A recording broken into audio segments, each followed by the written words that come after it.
My sister is moving in with us starting today.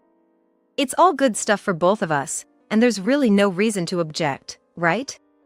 As soon as the moving is done, my husband walks in proudly with his sister. Just like my husband said, my beloved grandfather passed away recently. I was physically and mentally exhausted from handling the funeral arrangements, sorting through his belongings, and most of all, the sudden farewell to someone I loved dearly. I inherited the house where my grandfather lived, and at my husband's suggestion, we decided to move in. Just when we finally finished moving everything in, my affection for him quickly dwindled due to his out-of-line action of bringing his sister without any prior consultation. My name is Emily. I graduated from the pharmacy department at a local university, and this is my 5th year working as a pharmacist. I met my husband, a classmate, 2 years ago through an introduction by a colleague at the hospital where I work. My husband, a full-time employee at a supermarket, has a generous nature and had just broken up with his girlfriend from his college days, leaving him heartbroken. I had a boyfriend once in high school, but it didn't last long. Both my husband and I didn't have much experience in love, but somehow, that felt reassuring. Even though our days off didn't match up due to our different professions, we dated smoothly, and we got married when my husband was promoted to chief at his workplace. After getting married, we started living together in a rented apartment in a convenient part of the city. My parents had passed away in an accident, and since high school, I had been living with my grandfather in his house. The house was very old, and it creaked everywhere you walked. However, he had been in and out of the hospital due to a chronic illness for the past 6 months, and the house was mostly empty. For me, it was a precious home filled with memories of my grandfather, so I kept going back to clean it from time to time even after we moved. My grandfather, though worn out from his battle with his illness, was overjoyed that I got married. "I can fight through the tough treatment with this," he said, and I made a promise to myself to be happy for him. Fortunately, I was able to get along well with my in-laws. They live quite far away, so we might only be able to see them a few times a year, but they said, "You're always welcome to visit." Everything seemed to be off to a good start in our happy married life, but there was one thing that made me uneasy. And that was my sister-in-law. She is a lively 19-year-old, currently in her first year of college. She lives in a dorm near our apartment while attending a college in the city. My husband was the one who decided on our living arrangement, and one of the reasons seemed to be because his sister was going to college in the city. They have always been close as siblings, and she had told him, "I wish you lived closer." Of course, it's great if the family gets along. But I regretted not speaking up more when my husband practically decided on our living arrangement on a whim just because his sister asked him to. About 3 days after we finished moving, the weekend finally arrived, and I was planning to finish unpacking the remaining boxes. That's when my husband brought his sister over without telling me. I was caught off guard, wearing loungewear and no makeup, and I panicked. I couldn't just ask them to leave, so I hurriedly cleared some space and had them sit in the living room. I had met her a few times while we were dating, but we had always made plans in advance, and I had only met her outside, so I was dressed properly. "I would have prepared if I knew you were coming," I thought irritably to myself, but I decided to calm down in front of my sister-in-law. "Congratulations on your marriage. Please take good care of my brother forever," she said, handing me a paper bag. Inside was a selection of baked goods from a famous bakery. "You didn't have to go out of your way. If you do this, it's going to cost me a fortune to return the favor," my husband said, peeking inside and laughing carelessly, but I was feeling nervous inside. Just like my husband said, my sister-in-law is a big spender. She dresses in luxury brands that you wouldn't expect from a student, and it honestly looks mismatched on her youthful face. I once asked my husband if she was involved in anything suspicious because of her lavish lifestyle. But when it comes to his sister, he suddenly changes his tone and says, she would never do such a thing. But I'll talk to her about it if she's really struggling with money, and I'll help her out. I'm pretty sure my sister-in-law is receiving a monthly allowance from my in-laws as well. I heard it straight from my mother-in-law, and she even told me how much it was, so I don't think it's a lie. On top of her tuition fees, she receives enough money to live comfortably without indulging in luxuries, yet she is currently also accepting financial support from my husband. When I pointed out that this was spoiling her too much, my husband argued back, leading to a heated argument. I can understand his concern for his sister, but there have been instances where he has bought her expensive bags and jewelry every month, or gone to her apartment to cook for her, which made me upset. However, aside from that, he is a kind and helpful husband who willingly does his share of the household chores, so that was the only thing bothering me about him. The problem lies with the sister-in-law herself. She seems to not think very highly of me, making condescending remarks. Given that her parents and brother always act in ways that suit her, she probably feels like I am in the way. Emily, it was surprising to find out that someone like you became my brother's wife. He used to date pretty women who looked like models. You have a, how should I say, more down-to-earth vibe. There's a difference between a woman you date and a woman you marry, right? I hope he doesn't cheat on you. Emily, you're a pharmacist, so you must have a good salary, right? Why don't you dress more fashionably? Were you a gloomy nerd who could only study when you were a student? There are countless backhanded comments like these that she whispers to me when my husband is not around. She is essentially a 19-year-old child, and it would be exhausting to deal with her seriously. There were times when I considered telling my husband about her behavior, but he dotes on his sister so much, and I could easily imagine that bringing it up would only complicate matters further. Since her harassment was limited to making snide remarks, I decided to keep it to myself and not tell anyone. Besides, we have a long relationship ahead of us, and I thought it would be counterproductive to rush into getting along, so I decided to gradually deepen our relationship over time and not take her behavior too seriously. Just a few days ago, my sister-in-law, who was supposed to have just visited, came by unannounced again.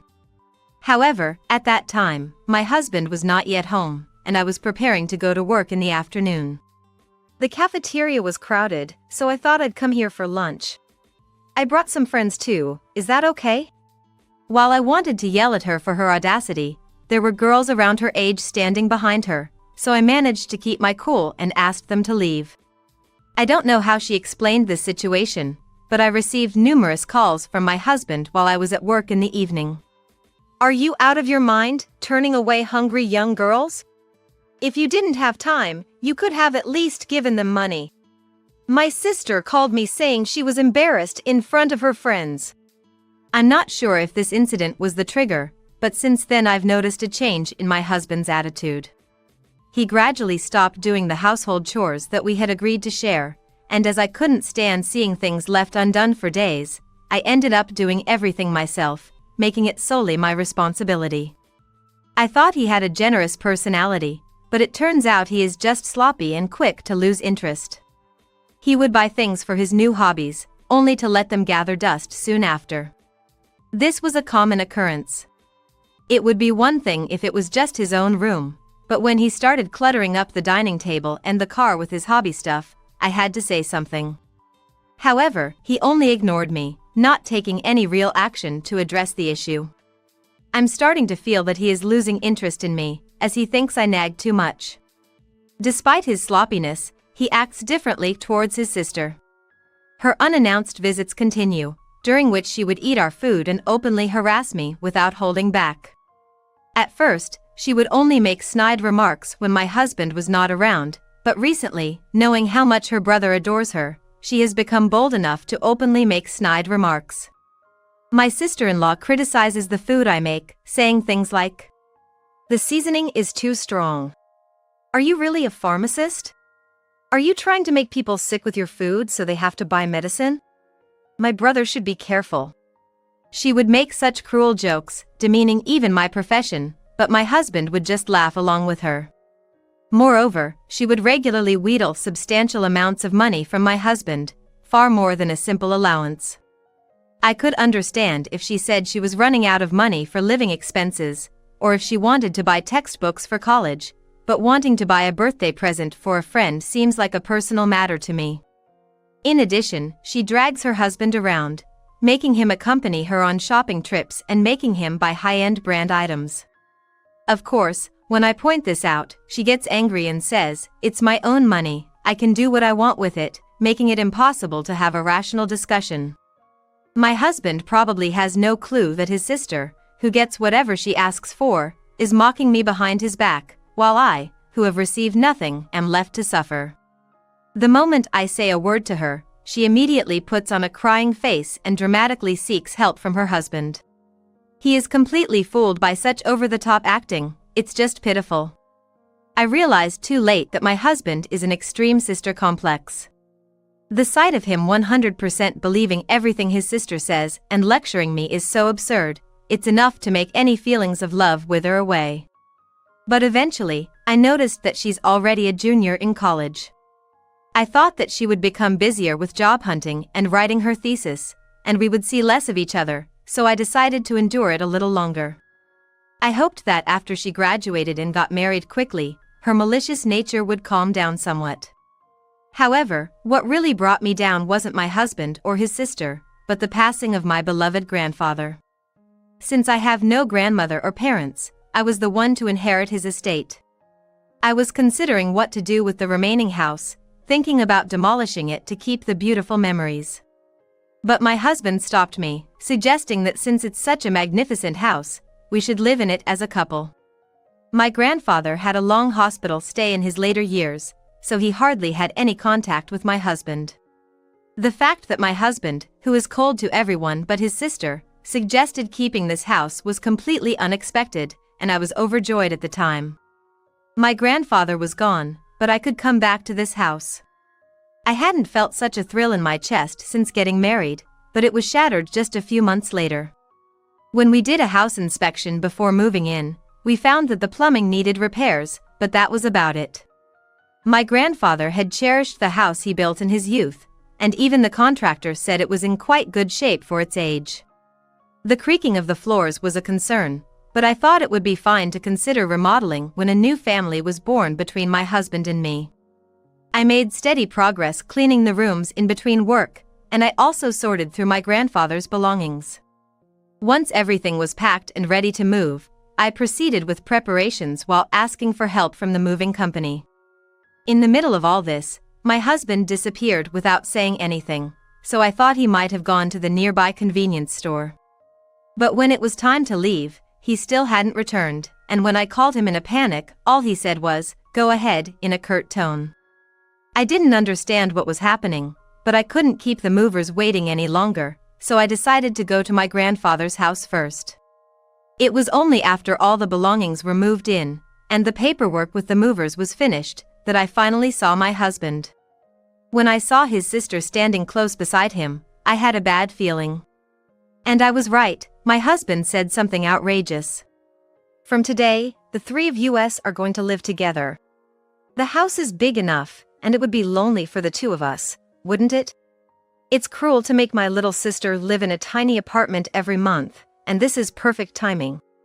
You'll support her in her job hunting, won't you?" "What? Why are you deciding this on your own? This is my grandfather's house. You have to consult with me first." "It's the same thing even if I consult with you, isn't it? The house will be lively, it'll be fun, and my sister can focus on her studies and job hunting. What's the problem?" "To be clear, it's a problem. Can you leave for today, and we'll talk about the details later?" I had been doing everything by myself for months, dealing with the funeral and moving procedures, and I was quite exhausted. Also, I didn't have the emotional capacity to talk to someone who could casually say it was good timing to start living in this house just because my grandfather had died. But my husband didn't care and yelled at me. "What right do you have to say that? If you don't like living together, then you can leave. I suggested this thinking it would be good for you, and here you are acting all high and mighty.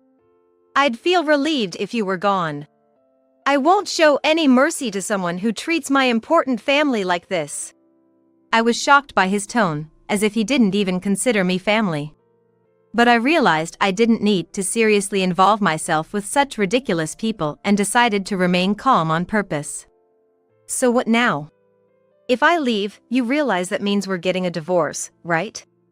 I just want to make sure, because I don't want to hear that I deceived you later." This house is mine. It's in my name since I inherited it. The rights to this house are.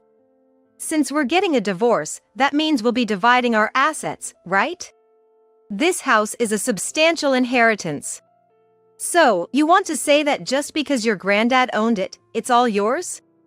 Look, the world doesn't revolve around you. I'm a legitimate ex-husband, so I have rights to half of it. I'll pay you your share, and then you can leave. Interrupting me, my husband spoke utter nonsense. Emily, you're always so stingy with money, even though you earn a good deal yourself. Don't you think you're expecting too much? You should be nicer to younger girls. You might think of me as a frivolous young girl wasting money, but girls need money. On the other hand, you always dress so plainly, and your makeup is light. What do you even spend your money on? You've completely given up on being a woman. It's pathetic, really. My sister-in-law, having successfully gained my husband's support, proceeded to berate me with him. Seeing their true colors, I lost all affection for them and wanted to leave this place as soon as possible, so I told them I was leaving.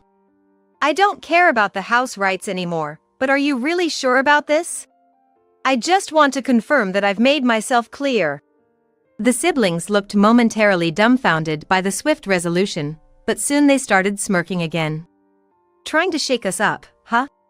Your behavior is just pitiful. Well, I appreciate that you agreed to the divorce. Here, sign this and be done with it. He threw the pre-filled divorce papers at me. Out of patience and thankful that things were moving quickly, I thought this was actually helpful. Such a sore loser. I'm sorry that he loves me more than he loves you, Emily. Maybe try being a bit more feminine the next time you decide to marry. They laughed together, and I sighed loudly, picking up the divorce papers. Hearing my sigh, my sister-in-law started berating me again, so I turned to my husband and said, "You're really oblivious, aren't you? Your evil sister here is planning to kick you out soon. Instead of laughing, why don't you two have a proper fight?" What?